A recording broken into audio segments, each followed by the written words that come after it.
I can tell you one thing.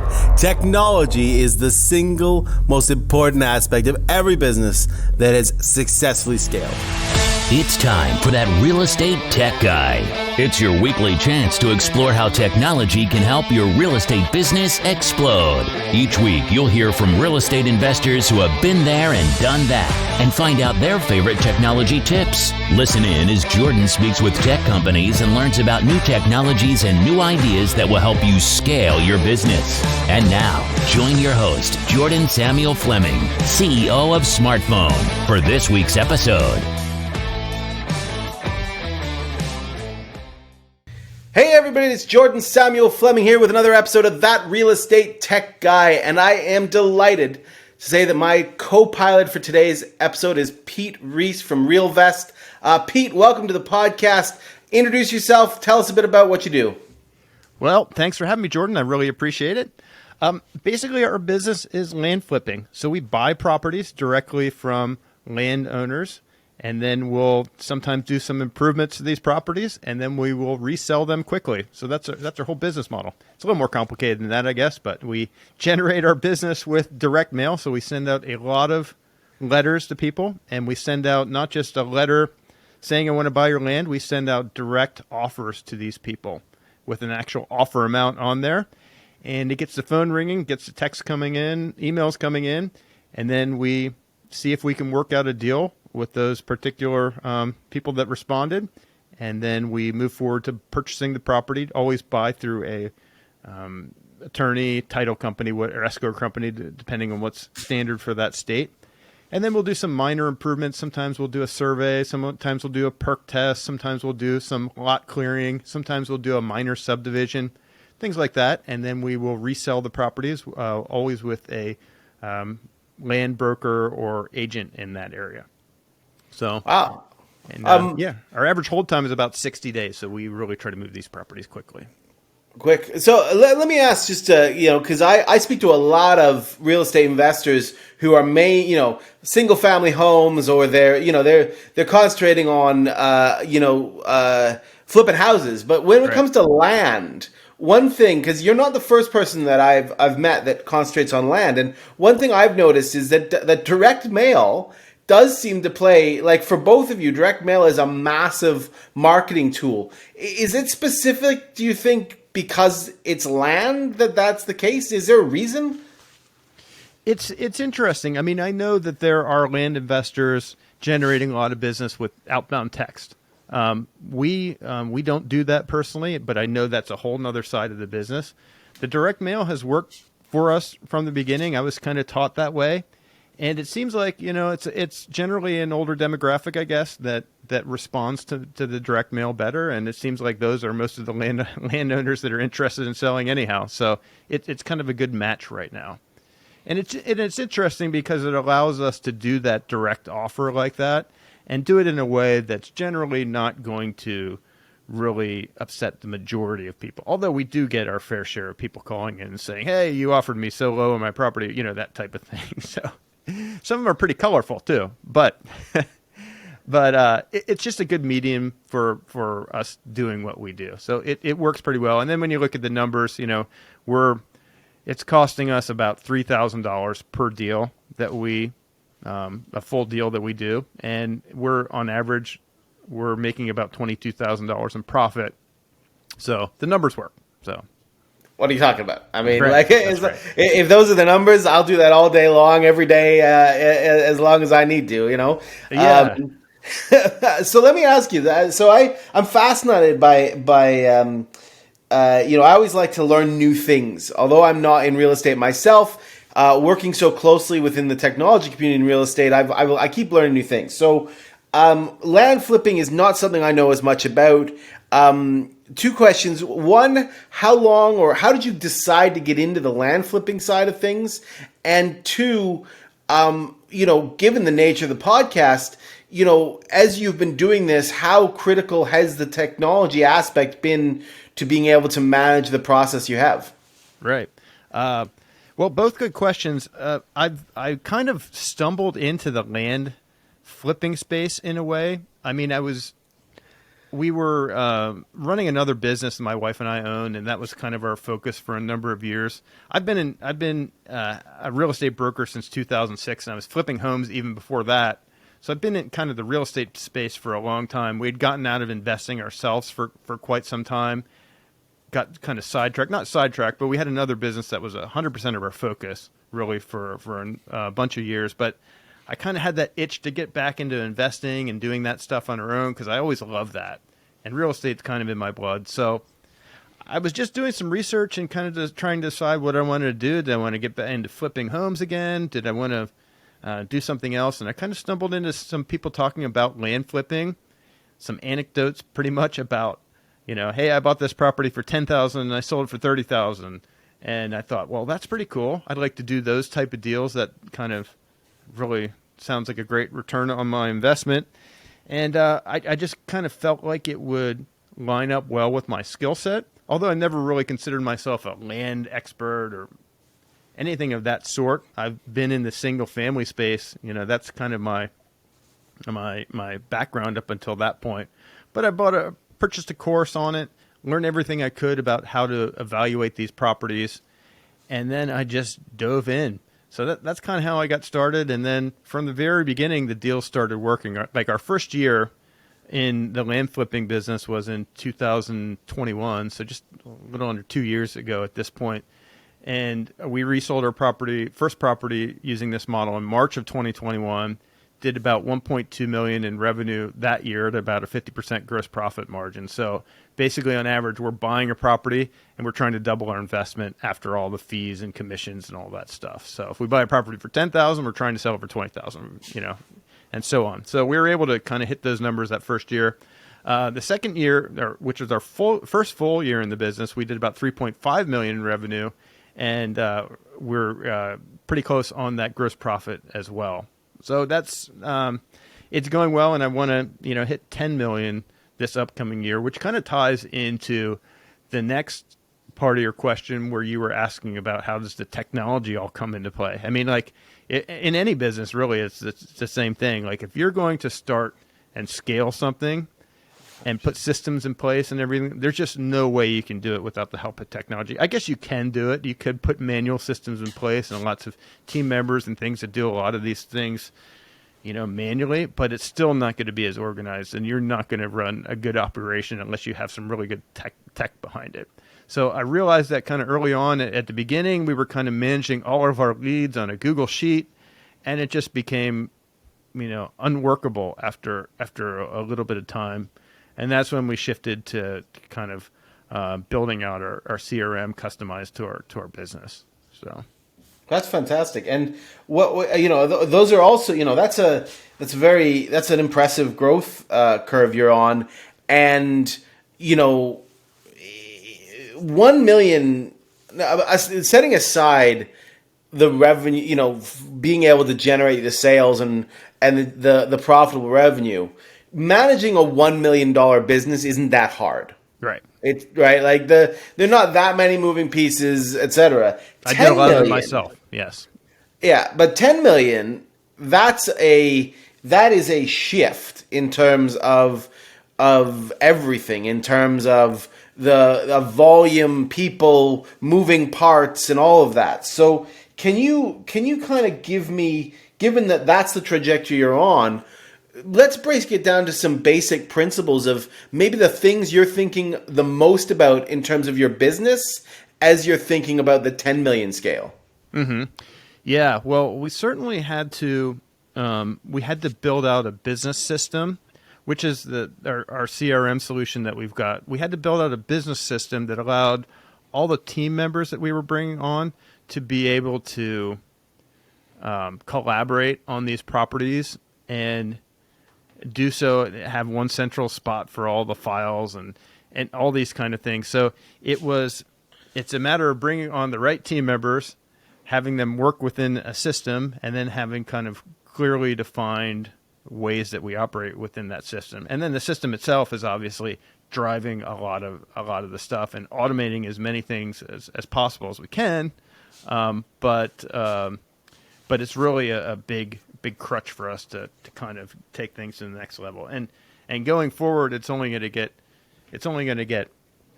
more crazier and crazier, because it'll be more team members and it'll be more properties and just a lot more moving pieces, like you said. And it's just without the technology side of things really kind of that base established, it would really be unworkable after a certain amount of time. Like you said, that like 1 million that first year, I was kind of doing a lot of the stuff on my own. Some team members, but not many. And then as soon as we started really building out the team and everything, it just becomes super essential.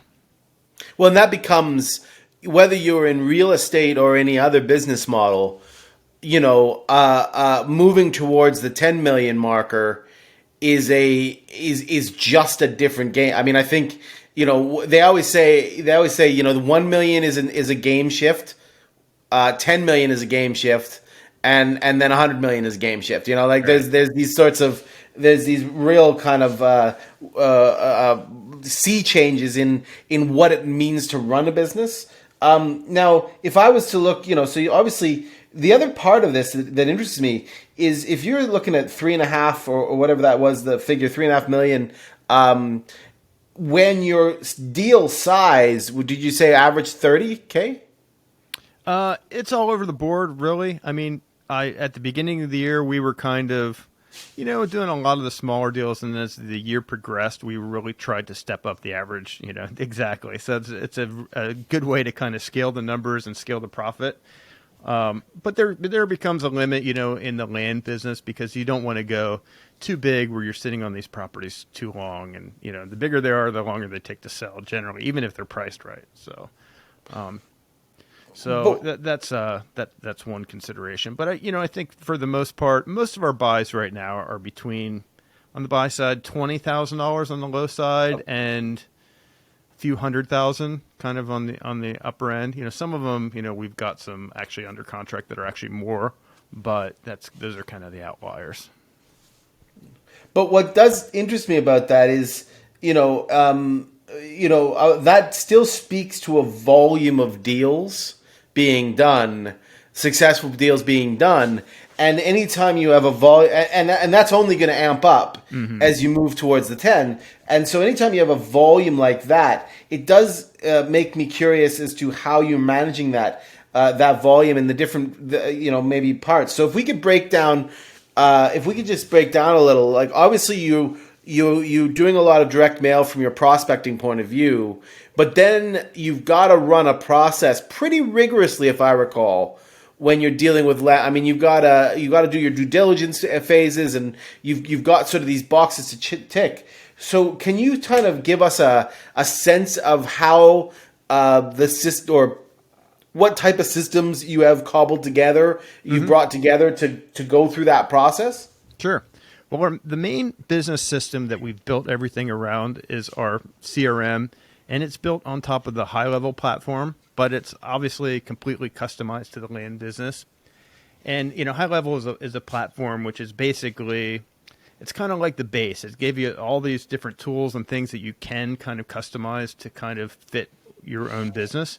And it's more than just a CRM, that's part of it, managing the leads and everything that comes in, but it also manages the different processes within our business. For instance, we've got an acquisition kind of process, and that's everything that deals with, the dealing with all the leads and communication with the property owners and everything up until the point where we get a signed contract to that property. From there, we've got another kind of process that's built out for the due diligence side of things. Like after we get a property under contract, then it kind of sets off this whole chain reaction of events. Like we're ordering photographer to go out to the property and walk the property and get drone shots and all this stuff. We've got another team that kind of then goes and starts calling through doing this whole checklist of due diligence stuff. Like they'll call the city, they'll call the county, they'll find out about the zoning, they'll call the utility companies, find out exactly all this standard information that we collect on each one of these properties. And then we've got team members that review things at different stages. We review the title report and everything. We've got a whole process for them that works concurrently. That's the transaction purchase side of things. So that's a whole kind of set of processes that our transaction manager deals with, when they're communicating with the title company or escrow company and sending out certain paperwork to them and getting things notarized and all these things that kind of go into that side, reviewing the title report, everything. And then we've got another process, which is for the resale side of things, like on the transaction. So like once we get a property under contract, then there's all these different communication milestones and things like that. And then, for instance, when we buy a property, then there's a kind of a whole listing process that we go through, like communicating with the agents and all these things. So all these processes have been built out, and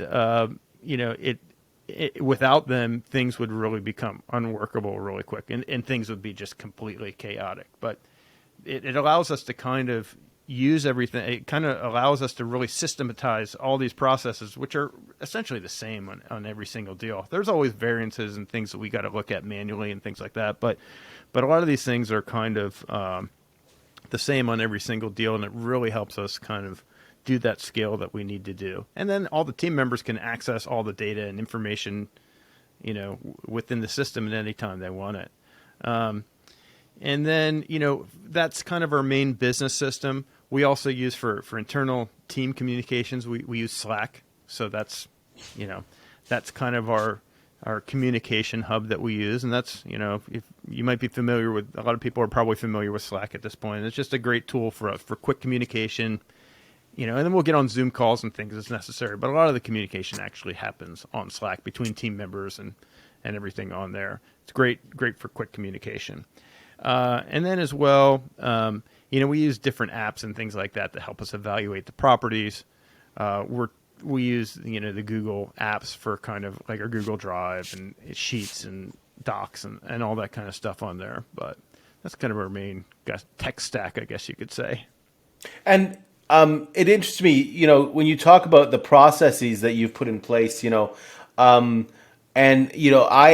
always struck me when I looked at the land flipping from an old client of mine that does it. It always struck me that it was more similar to a property management company than it was to a wholesale fix and flip single family home enterprise, because it was so process heavy. The land, the due diligence steps that needed to be completed, and as you just pointed out, the utilities and the zoning and the this and the that. It always struck me that it was way more similar to property management, where you have these rigorously defined processes, and then the key is, how do I make sure do I have the right structure in place so that these rigorous processes, it can be very clear to everybody what needs to be done when, right? And because what you don't want to do with a system like this is you don't want to have them be looking like what you don't want them to be like, geez, I wonder what I have to do next. You want the system to essentially be like knocking on their door in the morning and being like, hey man, you need to do these 6 things, please. Let's get going. Is that, is my take on the process and how you're trying to form that in your business, is that similarity to property management kind of correct, or am I do think so. I do think that there are a lot of correlations. A good property management company is very systematized. There are crappy ones out there that they kind of fly by the seat of their pants. But the good ones, they really got to have their systems down if they're going to manage all these people and manage all these moving parts. So it is kind of similar in that way, I think. I think there are a lot of land investors that are probably kind of all over the place, and they're never really able to hit that scale, and they're always kind of wondering, like, why can't I get to that next stage? It's probably because they don't put the effort into getting their foundation, their tech foundation, I guess, where it needs to be.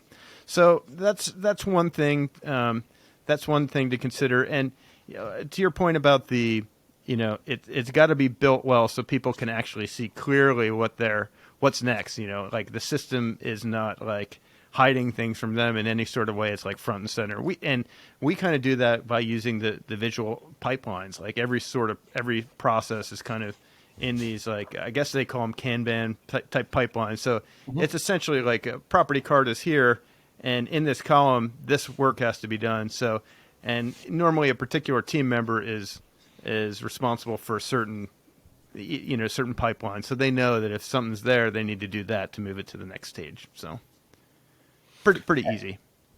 And that creates again, I always think, and I'd be curious as to what, I got a follow-up question to this, but I always think that when you're looking at scaling processes and systems, you start to hit a ceiling when you determine you must assign X to Y.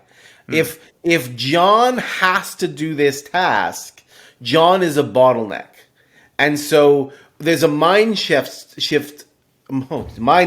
Sorry, it's late here and I'm clearly not able to speak. But there's a mindset shift that needs to happen sometimes when you're scaling that part, in stopping to think, I'm going to make sure that Jen is assigned this task and so, and instead you're creating buckets of things that anybody can reach into. Is that, is that part of your process, or is as you look to your next 5-6 million growth, do you see yourself having to change some of the mindsets that got you to 3? Oh, I think so. Yeah, I think we're definitely going to have to do some shifts there.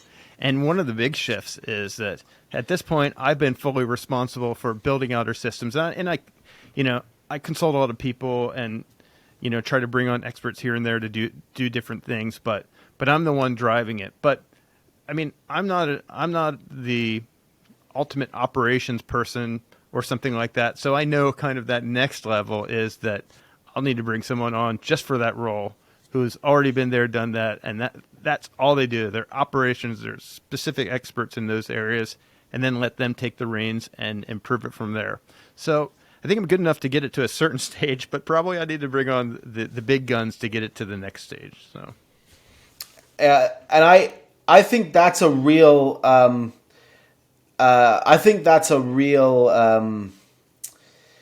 don't want to say a blind spot, but I feel like there is. We were talking about this actually internally in the company the other day, because we were looking at some of the events we've been to as smartphone and events I've spoken at or whatever. And one of the things that we would talk about is that so many events focus on the real estate side of learning. They bring in experts on this and innovation and marketing and blah, blah, blah, and land and all that. And that's great. And that needs to happen. And education needs, of course. But the gap is the notion that a $10 million business is still a $10 million business. And there's fundamentals of what it takes. That mindset shift, I think, is one that's where the ceiling is. They never get that mindset. It's crazy too, because in real estate and real estate investing, we're so locked into that world. Like, we're so focused on deals and generating more business and all those other things. But like the real players in business are bringing in specialists in all these areas, and to build something really big.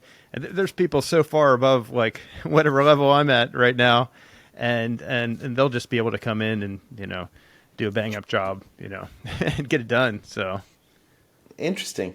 That's fantastic. Now, just before I get into the fast 5 questions, curious as to obviously you've talked about your CRM, you've talked about some of the marketing elements you do. You've talked about some of the tech stack in terms of communication and all that. Is there a particular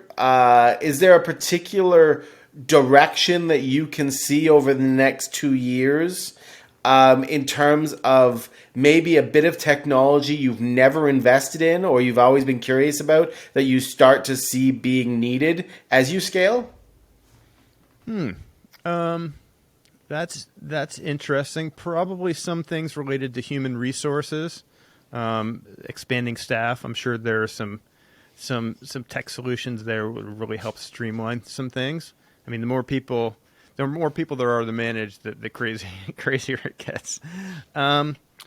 So I think that's one area there. I mean, this is completely unrelated, but I think that the AI stuff that is really happening now, the Chat GTP and everything related to that, I think that's going to change a lot of areas in real estate investing, or in most every business it's going to touch in some way. And I'm probably not smart enough to realize what those changes are going to actually be, but I'm smart enough to know that there are going to be changes, and just to kind of adapt to them and embrace them as they move forward. So it's funny you say chat the GPT, that I had a meeting actually today with an AI company who's been targeting us to build their product in the smartphone, and I've been hesitant, not because of them. I like their company very much, but I've been hesitant because I've yet to figure out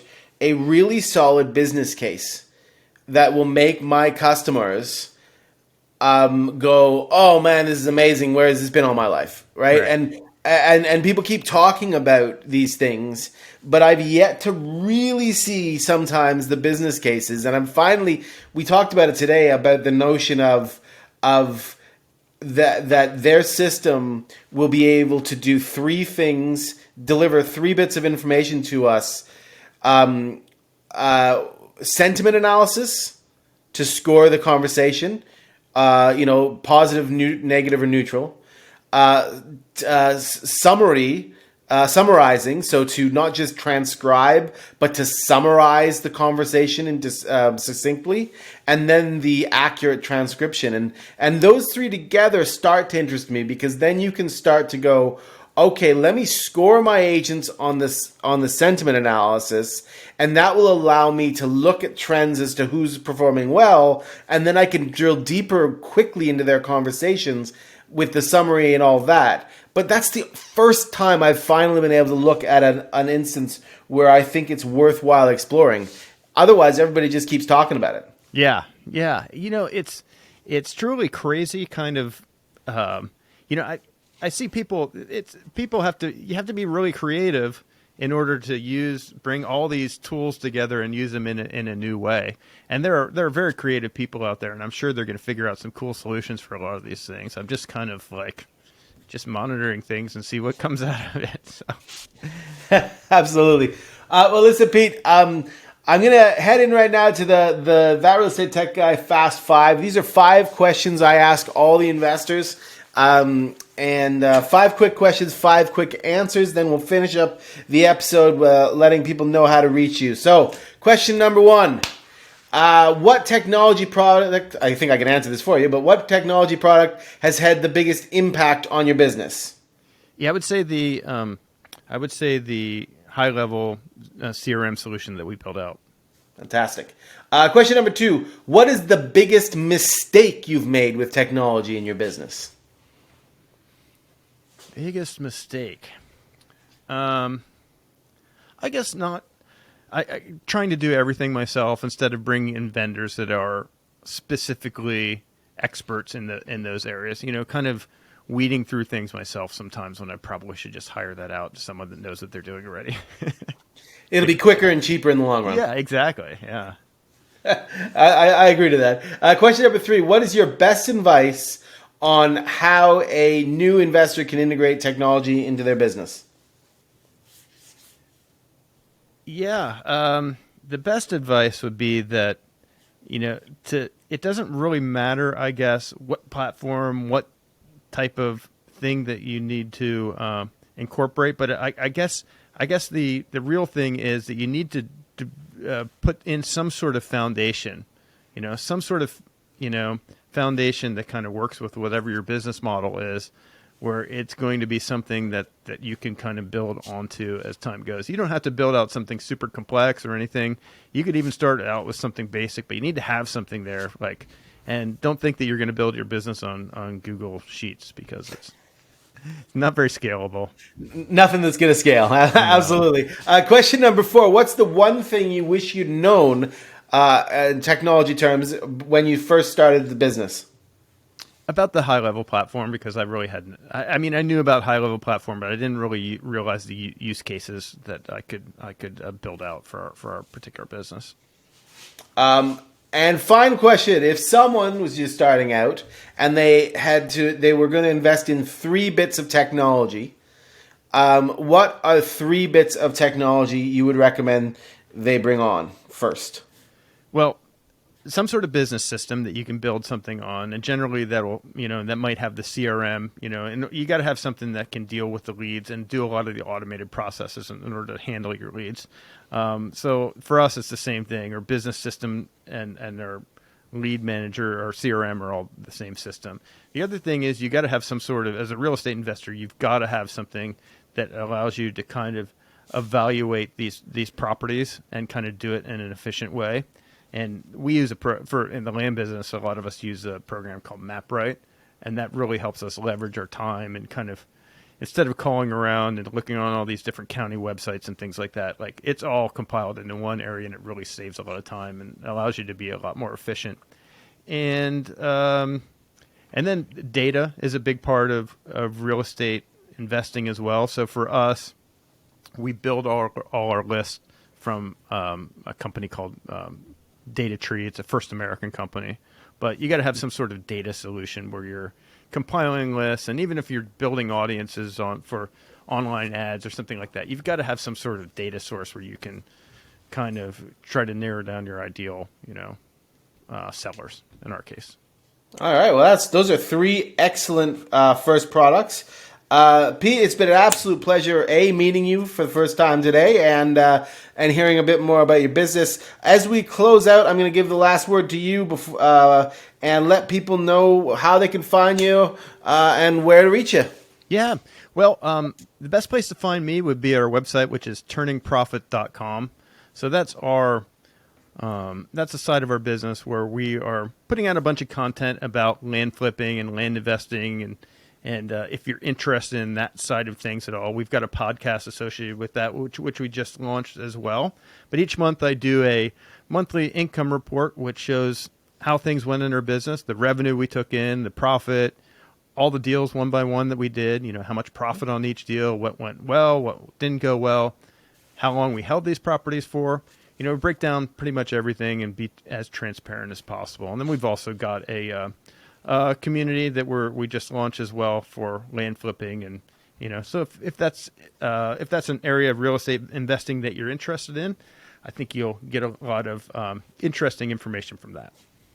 Fantastic. Well, if you listened, please do check it out, turningprofit.com. I will make sure that the links are in the podcast page.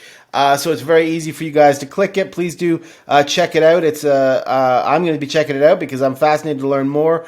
If you are listening to this, do make sure that you check out the podcast as well. I'll put a link to Pete's podcast as well, so it's easy for you to check it out. And of course, do what you're supposed to do when you're listening to the podcast, which is give it a review, a like, share it around, spread the love so that more and more people can find out about these awesome things and about technology and real estate. Pete, have a fantastic day, and it's been a pleasure having you on the podcast. Well, thanks, Jordan. Really appreciate it. Thanks for listening to another amazing episode of That Real Estate Tech Guy. Head over to thatrealestatetechguy.com to check out all episodes and get special discounts on tons of awesome real estate technology platforms.